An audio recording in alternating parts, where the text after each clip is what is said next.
All right, we got a dog door here. Check this out. All right, so the dog door's gonna be operated by a little collar here. You set your range on it, so right now we got it turned up pretty far. Okay. The dog's gonna approach.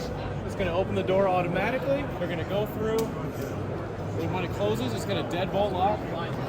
Nobody can open it. Also made out of Lexan, so it's a bulletproof material, so we can shatter it or break into it. It can be plugged in on either side for operation, or you can buy a rechargeable battery set that goes with it as well to run the doors.